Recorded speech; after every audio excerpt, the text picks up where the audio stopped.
Et on en vient à cette histoire rocambolesque. Un politicien italien assure avoir été marabouté depuis la République démocratique du Congo.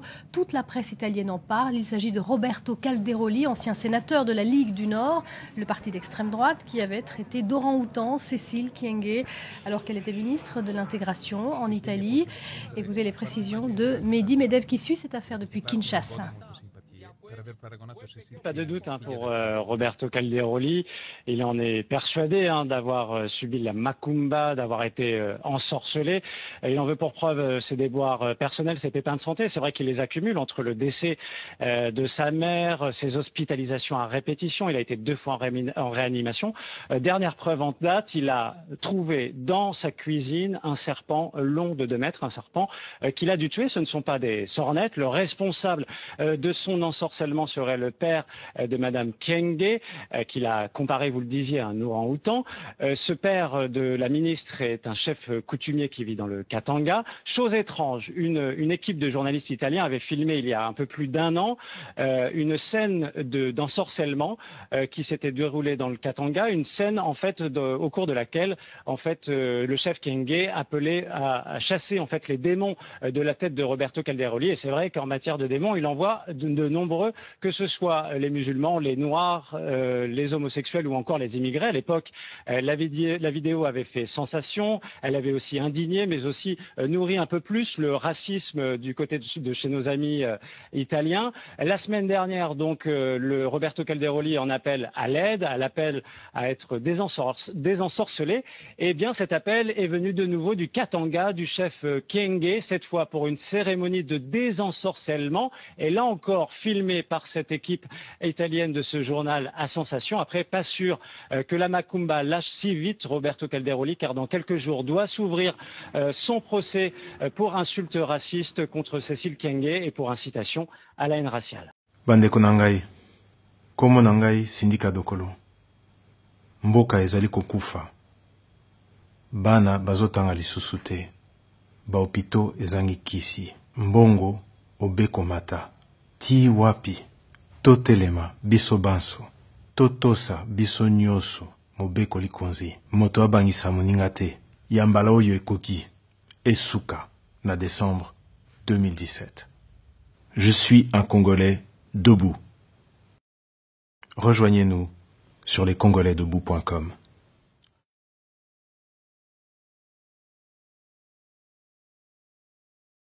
Breaking news, basanga Congo banda kuma bino ezaka spécialité ya Proverbe 30. Lelo oyo tozali Congo na kati ya rétro de la semaine. Alors na rétro de la semaine esika toyela bino ba sangoni eleki na mboka na semaine makamuni ni bato balobi presse internationale elobi nini ba congolais balobi nini bana diaspora balobi nini diaspora congolaise balobi nini pe makamuni ezoleka na mboka. Donc eza spécialité na biso Proverbe 30 très connu sur le nom de Didier Forme moko ya ba to ya culture ya Congo pe mokonzi ba pasteur na diaspora. Vraiment to tanga ba sangwa Congo avant to tala ba sangwa Congo. Merci bouti kolanda vidéo ya Sindika Dokolo oyo azali bongo nouvelle force ya opposition, parce que en tout cas ceux qui sont na opposition makasi ba rasop na groupe wana nyonso ti opposition mais si ba bengana Kabila parce que tout le monde na ngongo na Lomé population eza libanda opposition abimisi population libanda bomoni makambo ya sala na Venezuela pendenge moko mais na Kinshasa il semblerait-il que Kabila abimisi mbongo ebele apesi epai ya Félix Tshisekedi mbongo yango bapesaki yango le 22 août oyo nazoloba yango naza na bapreuve te mais ezali oyo bato balobi à travers le monde. Ça reste à vérifier, c'est-à-dire bozwa yango na réserve que bapesi mbongo mpo ya kodistraire na combat. Alors Félix soki bato bazokware yo su te so bato bazopesa yo su confiance te parce que mosala falosala eza na Kinshasa eza ni na Washington ni na Poto parce que mikolo nyonso na Kinshasa okutanaka na baambassadeur wana ya bapays. Alors tant ozosolola na ambassadeur ya États-Unis c'est-à-dire ozosolola na bakonzi États-Unis oko se déplacer surtout ya peuple ezozela yo obimisa bato libanda babengana Kabila lokola ozosala ngo te. Dieu merci, Sidika Dokolo alobi avec 1 million de Congolais dans la rue pour invoquer l'article 64 et chasser Kabila. Alors, tala langage oyo Congolais azali kozela bazolinga yo obimisa ba Congolais parce que ba Congolais ba après ba Congolais bazozela kaka yo pesa mot d'ordre mais lokola il semblerait yo ba futi yo yango moyo pesa mot d'ordre zate yango syndicat ye et syndicat ndenga ye avec 1 million de Congolais dans la rue pour invoquer l'article 64 et Simba parce que Nangonga Oyo Thabo Mbeki, l'ancien président sud-africain, a outil pour condamner Sadek Ndengenini ba zoko soutenir ba criminel ya Congo. Pe opposition sud-africaine ezali ko condamner Thabo ezali ko condamner ba président surtout Sadek Oyo bazo piller Congo. Nangongo Oyo Nangola ba outil sala élection. Joao Lourenço, candidat à MPLA, a commis président à Congo. Or, Lourenço wana, azali ami à Congo, azali atanga na Congo, azali angolais mais botama na Congo, et puis azali pire mutu ya syndicat Dokolo. C'est-à-dire qu'ils azali bonne nouvelle pour na syndicat Dokolo, puis pour na Congolais, ndenge président Joao a commis président Angola pour aïdi Congo bien. Pour à séjourner na Katanga. Alors botika kotia ki azali congolais tout avant na Katanga atanga na Katanga abundela pe Congo alors a commis le loi angolais to soutenir rien pour aider biso to bengana Kabila. Ambassadeur il y a ambassadeur européen bazali bongo na problème na tangela binongo parce que Oyo tozomoniza ambassadeur ya Angleterre et États-Unis na Congo azoba que après la tenue en Europe d'une conférence entre les mouvements citoyens appelant au départ de l'actuel président criminel congolais le 31 décembre et l'instauration d'une transition, les réseaux sociaux et certains médias ont annoncé que les chefs de la délégation de l'Union européenne étaient derrière une conspiration visant à évincer le régime actuel en République démocratique du Congo. Les chefs de délégation de l'Union européenne, partis au Ovri, a présenté aux conférenciers invités expressément par Moïse Katumbi et Sidika Dokolo à Paris, sous couvert de l'ONGD américaine National Democratic Institute, la série des opérations prévues pour le mois de septembre dans le seul but de créer les chaos, note un article annonçant avec urgence cette information précisant que la délégation de l'ambassade des États-Unis était présentée à cette messe noire contre les régimes du criminel Kabila par Laurent Craze, conseiller diplomatique de l'ambassade, et par l'ONG américaine National Democratic Institute. La même source souligne qu'un calendrier des opérations de déstabilisation des institutions républicaines serait en pleine élaboration depuis Belgique par l'équipe de combattants de Kinshasa et l'Église catholique. Approché par Politico CD Barti Ovre, ambassadeur de l'Union européenne en République démocratique du Congo, indique que ces allégations ne sont que mensongères et ne méritent d'être commentées. J'ai réagi brièvement par mon compte Twitter et je ne souhaite pas donner plus d'importance à ces désinformations, d'autant plus que je suis en vacances hors de la RDC en ce moment, a lancé le chef de la délégation européenne. Alors, nous sommes ezali kaka malamu parce que les Congolais bazomi bongisama po na kobengana Kabila oyo azana groupe ba criminel bazokanisa baza ba invincible. Tozali bona ba Obeminaku, ba Olengankoi, nani ba Chibala, ba Kengo Wadondo, ba Mova Sakani, bazo se croire que bazali ba invincible, mutu moko te akoki convaincre bango, bazo boma bazo tuer ba komi machine ko boma. Alors ngongango se koki pour être peuple congolais à la moka.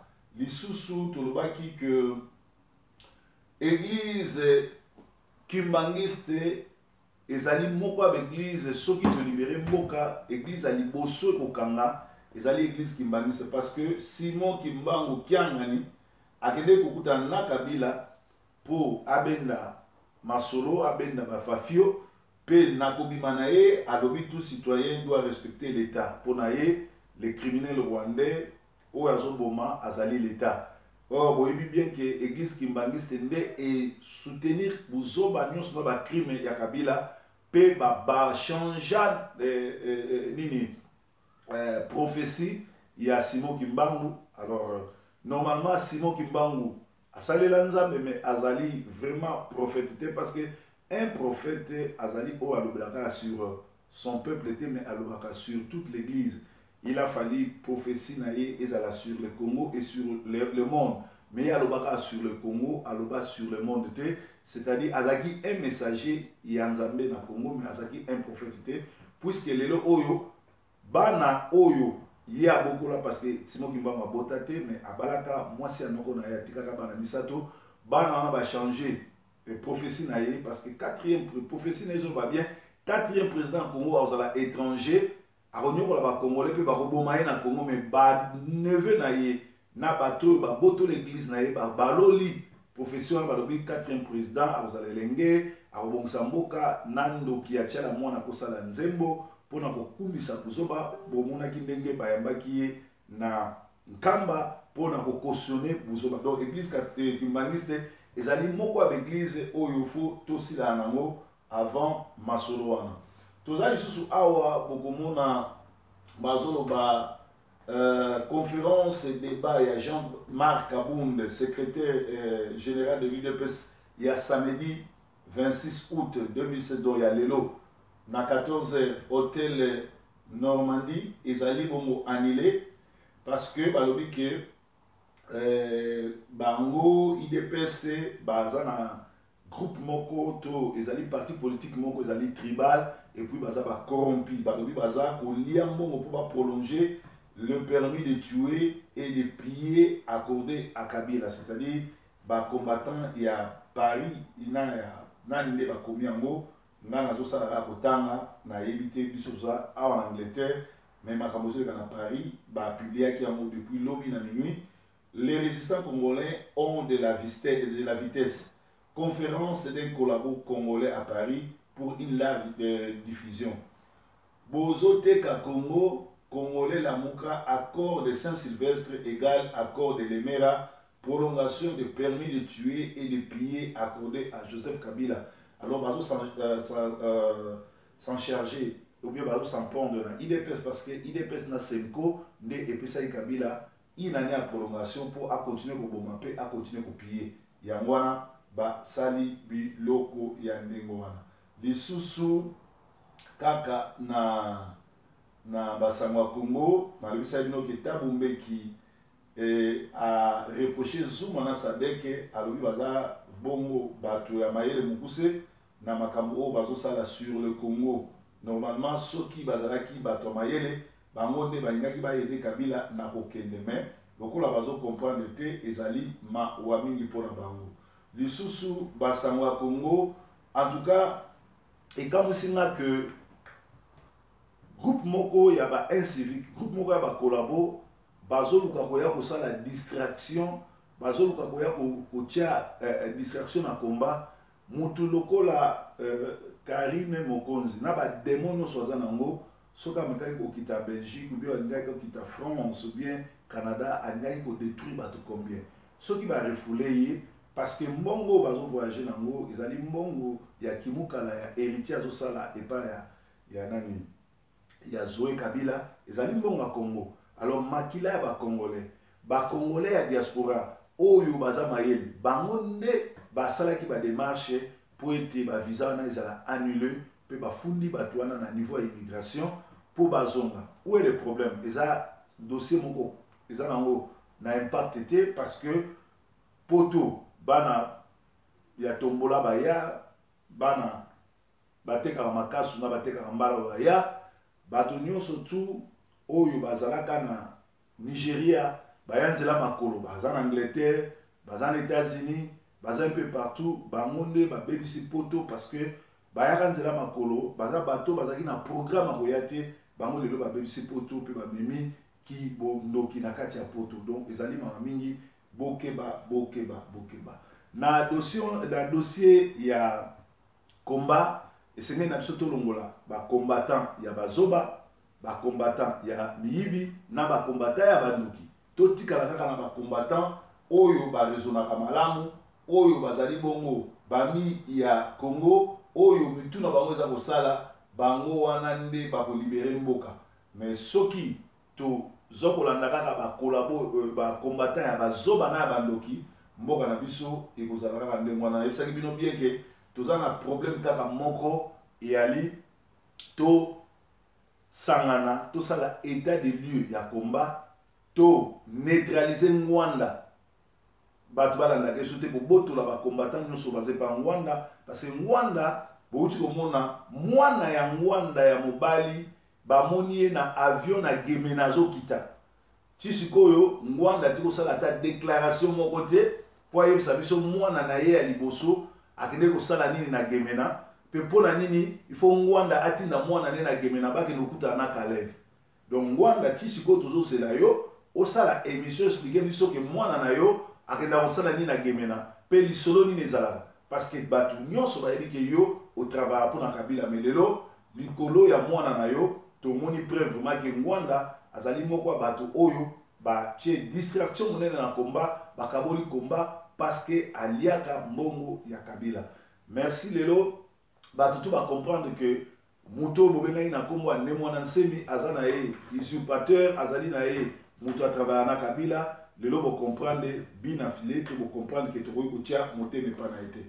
Alors dossier religieux l'ifoko du ciel azali bongo un idolâtre lokola bato nyonso tout basambelaka na Branham baza ba idolâtre parce que Branham azalaki un pasteur franc-maçon pe botala Branham ayebi nzembo Dieu au féminin elakisi azoyemba démon Shekina oyo azalaka féminin ya nzambe ya gege. Alors boyo kaka suba nzembo ya l'ifoko du ciel te bolandaka biloko ba Branhamiste te po baza ba idolâtre pe bazali bato ya misala mabe. Alors na basango ya Congo pe ya religion tozongi awa na Manchester conférence monene ezosalama awa na Manchester je crois na mois septembre awa nazobenda bino matoi MAPS azo fêté 20 ans ya escroquerie comme pasteur parce que azalaki bongo chantre na Congo lelo akoma akomi bishop ya Londres un franc-maçon a BBC bana ebele a BBC ba pasteur ebele na ko apprendre bino ke l'église ebele awa na Manchester pe na Angleterre MAPS mutu a induire ba pasteur wana na kosimba kisi. Alors na ngonga o nazoba nazana ba preuve na ba témoignage ya ba pasteur ya bandoki o ba travailler awa moko na bango ezali Olivier Daniel ya restaurant et ya restauration église restauration de Manchester akabolelaka bana ba bombo nzoka apesaka bana kindoki dossier wana église bayebi yango Manchester bayebi yango kala mingi te bokolanda témoignage wana naza déjà na belema nyonso bolanda ndenge nini ba famille misato bazofunda ye abebisi bana na kopesaka bango ba bombo tango nayebisaki bino ke bantu wana baa bandoki baa bato ya misala mabe bondimaki na te bamongo bato Équateur baa makasi na politique ba vrai politicien bato ya mayele babina kitoko mais pasteur ya mongala azalaka te vraiment na website bino ke soko osambelaka na église dirigée par un pasteur aza moto Équateur yebango eza nango kaka eteko eteko bozoba na bozoba pe eza nango kaka baventure pe lokuta. Alors bandeko bozala branché na Sentinelle TV bokolanda témoignage complet ndenge nini église restauration o ezali moko ya l'église ya banchor awa na Manchester tozana ba pasteur ya baluba oyo baza banchor bazali ba pasteur ya bazongo banchor bazali ba pasteur ya bakongo ya banchor bazali ba pasteur ya bangala ba aventurier pe banchor. Alors calamité bozala branché bokomona ngalo na conférence oyo MAPS akoya na Manchester ba mama bo mema bana te bo kende te po bazoya ko frapper ko bebisa su bana ebele soki boyokinga malamu soki boyokinga te etali bino ezalaki bongo breaking news basango ya Congo breaking news baoyo bazotia makelele baoyo bayokaka te bolanda ndenge tosila na bango weekend malamu yesu aza nkolo pa bafona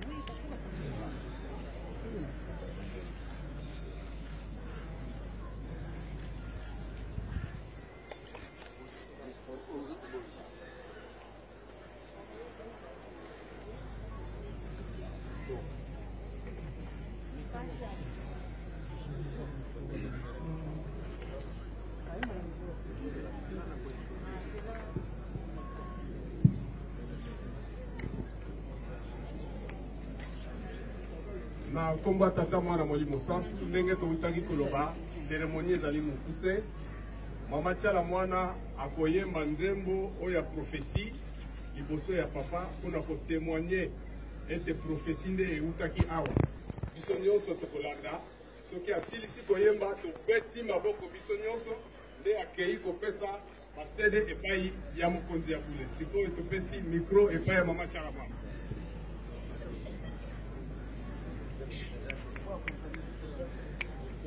Umukimbangu apesaka profesi Kongo ekozwa lipanda mondele akokoma moto mwindo lelo tomoni yango Simokimbangu apesaka profesi Kongo ekozwa lipanda mondele akokoma moto mwindo lelo tomoni yango alobaka président ya mine koya akozala elenge yende akofandisa makambo yende akotonga mboka raisi Kabila 4 chiffre 4 toza nsima na yo oyo atumboli Kimbangu oza mwana bilaka Joseph Kabila 4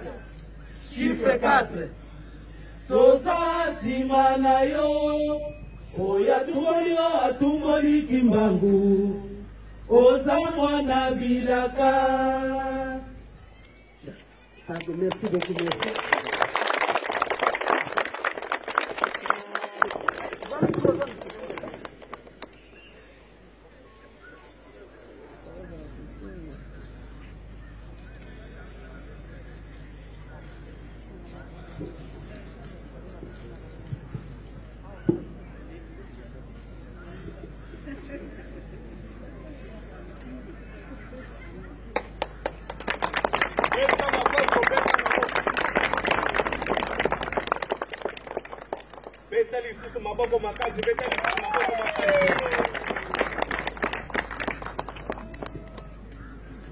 Voilà, wana ezali photo ya souvenir mama national mama tiala mwana na loyembo bitoko asili koyembela biso mpona koconfirme prophétie ya papa Simon Kimbangu yango wana aye mpona kokutana na ye moko Simon Kimbangu nde ye wana bokomona ye mpona kolakisa ete mokili na biso ezali na maboko ya papa Simon Kimbangu. Donc mokolo malelo ezali esengo pamba te maso maleki na kimia et puis confirmation ya nzembo mamo national tiala mwana apesi biso et fongoli mpenza mato ya bato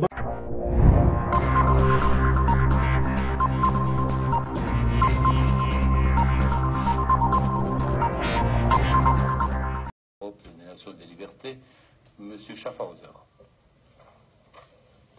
Je voudrais d'abord remercier mes collègues, une fois n'est pas coutume, pour leur pertinence sur l'analyse du Congo et plus particulièrement M. Pittella. C'est un pays que j'aime beaucoup. J'ai moi-même été auprès du vice-président dans la période de transition, Zaïdine Goma, et j'ai suivi cette transition en étant un des acteurs. La difficulté du Congo RDC, c'est sa richesse. Puis-je rappeler que Laurent Désiré Kabila était allé chercher, on est allé le chercher parce que l'Ouganda et le Rwanda avaient décidé, sur ordre d'une puissance extérieure, je peux donner des précisions, d'envahir le pays. Puis-je rappeler que pendant que Laurent Désiré Kabila envahissait le pays, un certain nombre de sociétés signaient des contrats. C'était des sociétés américaines. Puis-je aussi rappeler que lorsque Laurent Désiré Kabila se retourna en étant patriote pour son pays, on décida, ici à Bruxelles, j'ai eu l'information, je peux dire de qui il est décédé depuis, son élimination, et qu'on est allé à Washington chercher également l'ordre, et il fut éliminé 15 jours après. Et puis-je rappeler qu'on est allé chercher alors Joseph Kabila en se disant, ce jeune, on le manipulerait parce qu'il n'était pas il était de nationalité rwandaise et qu'on allait en faire un président. Tout ceci est de la manipulation. Ce qu'il faut pour la République démocratique du Congo, c'est une souveraineté retrouvée, une armée qui se batte effectivement, une MONUSCO qui est au service de la paix et qu'on arrête les prédateurs qui sont liés au crime organisé et avec des États hypocrites liés à des multinationales. Je vous remercie. J'insiste et je persiste, c'est vraiment difficile de croire que le Rwanda n'est pas impliqué dans cette rébellion. Beaucoup d'officiers qui constituent le CNDP et ceux qui sont dans cette rébellion ont travaillé dans votre propre armée RPF, sous votre commandement personnel. En êtes-vous vraiment conscient? Laissez-moi vous corriger. Ce ne sont pas seulement ceux qui combattent dans le CNDP ou dans la soi-disant rébellion appelée M23 qui ont été associés au Rwanda ou à l'armée rwandaise. Même ceux qui sont dans le gouvernement aujourd'hui ont fait partie de cela. Il n'y a personne dans le gouvernement congolais, en commençant exactement par sa tête, qui n'ait pas d'association avec nous.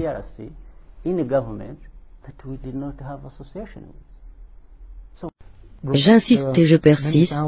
J'insiste et je persiste. J'insiste et je persiste. Laissez-moi vous corriger. Laissez-moi vous corriger.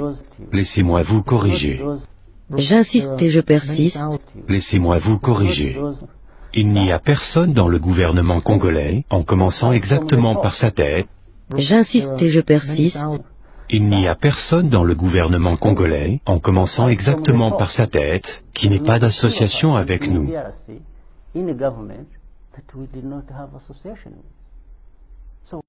J'insiste et je persiste. Il n'y a personne dans le gouvernement congolais, en commençant exactement par sa tête, qui n'ait pas d'association avec nous.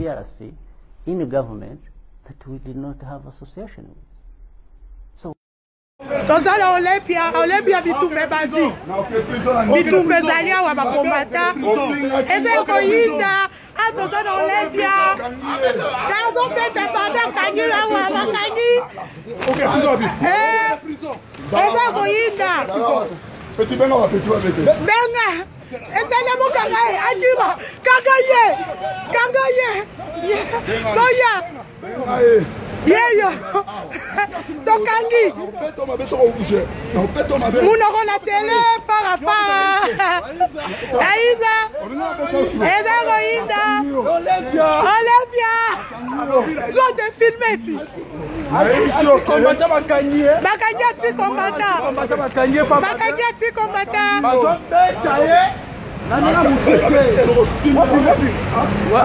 ozosambwa ola busha kozwango ofingaki ngai wapi banani wana benga ipo katelamba ti ozowumise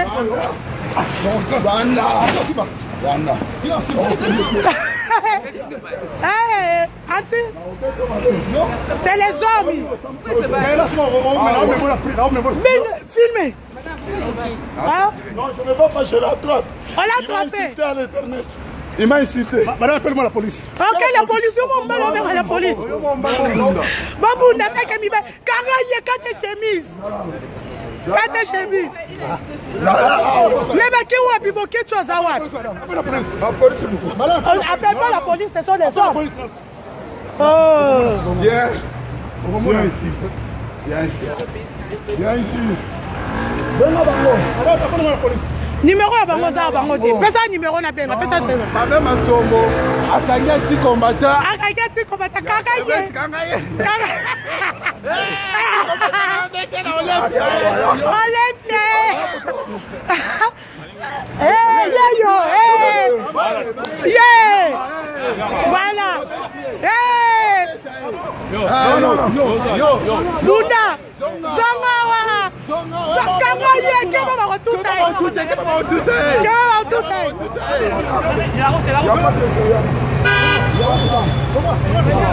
Kebe ba tuta. Eh, tata mukola kimi. Kebe yeyo.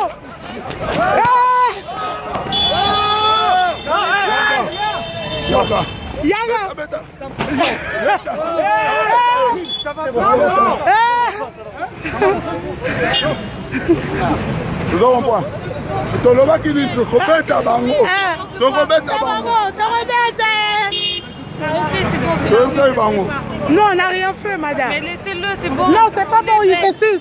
Et il dit. On a contrôlé petit boya. Votre territoire est contrôlé. On contrôle le territoire. Je suis ici. Boya. Anti-combattant. On contrôle le territoire. Il a essayé de jouer avec le peuple congolais. Voilà. On te contrôle. Tata Mukolo, alali là-bas. Alors bien, on met Tabino. Alors bien, on met qu'un populaire du tout.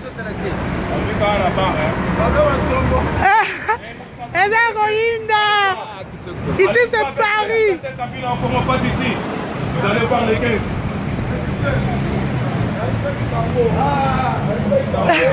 Olympia. La rue ne tombera jamais. Jamais. Ça territoire imbécile. Les 15 Tozali, Waza Tembaya, les 15 Tozali. The people in Congo, you are genocide. The Congo people suffer because of you and Hippolyte Kanambe, that's true. This is a liar. He's a criminal. United States can kill me, they can put me whatever, but this man by here is a genocide. He kill the people. They bring people, they rape women in the Congo. American people supporting the criminals. They kill 15 million people in Congo. Our mother rape. The young kid. You can believe that when they do to your son, to your child? These people kill the people in Congo and you call them here to kill the people? More than 200 million. And you call the police? We think we care about police? Is the resort. We care about our mother, our children, our land God give us. These people, they kill the people and Kabi, 2006. Therefore, it's not from Congo, it's from Rwanda. He killed the people. And you guys supported him. You think 15 million people die in Congo? And 3 million women has been raped since. And you guys support these people. You want to touch me? He was in the parliament. You think we scare police? If you're so popular, how many Congolese in the room to support you here? Where's the Congolese? How many Congolese in this room to support you? If it's the Congolese people. If you're Congolese, how many Congolese people in this room to support you? We come here to stand up for this idiot monkey, stupid. He killed 15 million people in Kabila. You're genocide. We come here to stand up. Genocide. We come here to stand up. The people. You did that. Come here. Come with me. Congo people, we don't need this man in Congo. How many of your people need to support you? How many? You'll be just with your family. Trust me. Sir, if you don't leave, I'm calling the police. You can call the police to arrest me. For my country, I'm going to die for my country. Like they keep 15 million people. For my country, I'm going to die. To evacuate your room. Okay. Whatever you can do. Whatever. We don't need these people in Congo. It's a big genocide. I need everybody to evacuate your room. Thank you, sir.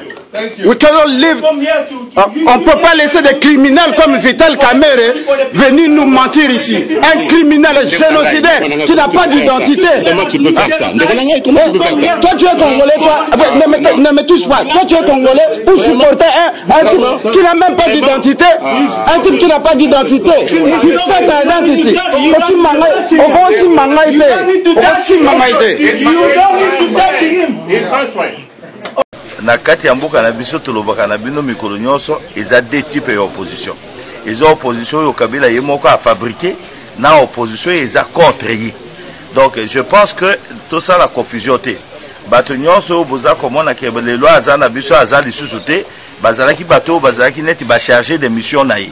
Oyo bayaki na kati ya opposition, ba moni ke mission moye va continuer na yango ezate, alors bazongi siko na kati ya ndako. Alors je pense que ça ne peut pas poser un problème. Opposition ezali peuple congolais ndaza na kati ya opposition. Opposition ezate ke olenga koyo quoi, même olenga koyo qui que ce soit, soko oza na philosophie ya population te bakubwaka yo.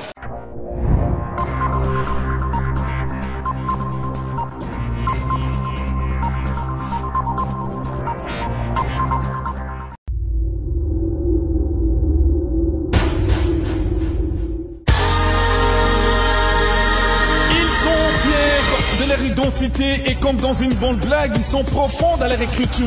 Mesdames, messieurs, je vous demande de découvrir Mandogich Music. Yabetomos. Honorable Lionso Dumaleki Lumeya Mungwa Kimpaku Kimbatame Bwana Masa Bonde Lucia Mandogich Kut Bete bulo na mpila diot Mbote na tata Mounun Bisekopo Armabuka la voix d'Afrique met tout bande qui critique les poils à fait. La crime à Christi. Qui quitte ngo yai, cartel la tango yo yai. Na mene yo sorti fait, awa logo. Kwa ku bonjour fait, mbote mpangi ibwe peno. Kese nkempa ngolo, kuvanda ye peno. Kapula mudengu nzila zokanda na makulu. Kuya babantenza, yai kikalulu. Wala kuku pemba, yen me pes no pemba. Mbanda saka saka bandi nzimi kumuchongi. Kese na kese, bet me ye kulaga mpongi. Maboko bet ge kanabe, mumbungu na mumbungu. Kimba misho ni katolik, bisambu na bisambu. Kikwiti ya betu mos, kikwiti ya betu mos. Kana betu sala, bena nita sala. Ya ibwana betu ya betu na ntwala. Beke wagna sangu, kikwiti pitiai. Beno kwisa tala, tunga bekwisa bekwisa. Kikwiti ya betmos, kikwiti ya betmos, kikwiti ya betmos, ya betmos, ya betmos, kikwiti ya betmos, kikwiti ya betmos, kikwiti ya betmos, ya betmos, ya betmos. Kote na ba jaja, kote na ba mama, pika mumu tuba, ina muke mona. Kifa mbote songa, ya mambi gulosa. Profesa bandundu, mebatiza bantu. Nakutanga mbote, nakutia ya mbote. Sadila gindasi, bumba ndeki kwiti. Tubila masonga, bete vya kulunga. Ina bete nayo, bete na kikesa. Ingingeta sosa, na kikwitu zanga. Yandete muketi, bebidia tubuti. Malala banguba, banguluba mpasu. Yanga kame bumba, ina keba bima. Baka kame bika Klotira misembo Ya kukanga nzombi Ya ikele toto Ya kukupemba Mepe salu pemba Sapatu ya mvwata Mvwata emeneya Kana betu sala Bena nita sala Ya ibwana betu Ya betu na ntwala Beke wagna nsangu Kikwiti pitiai Beno kwisa tala Tunga bekwisa bekwisa Kikwiti ya betmos Kikwiti ya betmos Kikwiti ya betmos, ya betmos, ya betmos. Kikwiti ya betmos, kikwiti ya betmos. Kikwiti ya betmos, ya betmos, ya betmos. Bakento boso wolo, bayakala madete. Betkeno akansamba, tibondo mungu lumpi. Maboke ya ponkwilu, ndomo mingi. Pesa munu kwara, kilebu mungu bimpi. Mkwezo afutuka tima kila, bula ndiafwa. Maison blanche yaya, ti espace kawele. Kikwiti me batisaka bantu ya mayele. PDD color ya petu, mukwa mukubu. Jean Zanga Moyo, Bansiku na Puku. Papa Dolph Musitu, Lefu Mumba. Masina Kemingi, Kanskila Pitin Memana. Pepe Samando Gich, Keki Nisa Bidish. Lukolela Nzinda, Luke Migazamba. Awa bien Sumba, c'est moi les Walgindemba. Mwanda Kaba, Kukule Kangale. Zika Senior Combo, Tata Odokombe FK Sala Bena Nita Sala. Ya ibwana betu ya betu na ntwala. Beke wagna nsangu, kikwiti pitiai. Beno kwisa tala, tunga bekwisa bekwisa. Kikwiti ya betmos, kikwiti ya betmos. Kikwiti ya betmos, ya betmos, ya betmos. Kikwiti ya betmos, kikwiti ya betmos. Kikwiti y'a bête mos, y'a bête mos, y'a bête mos.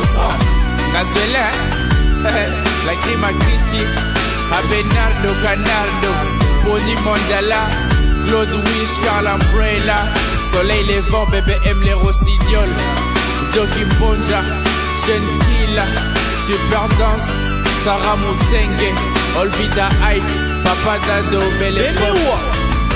Y'a bête mos, music, music, music.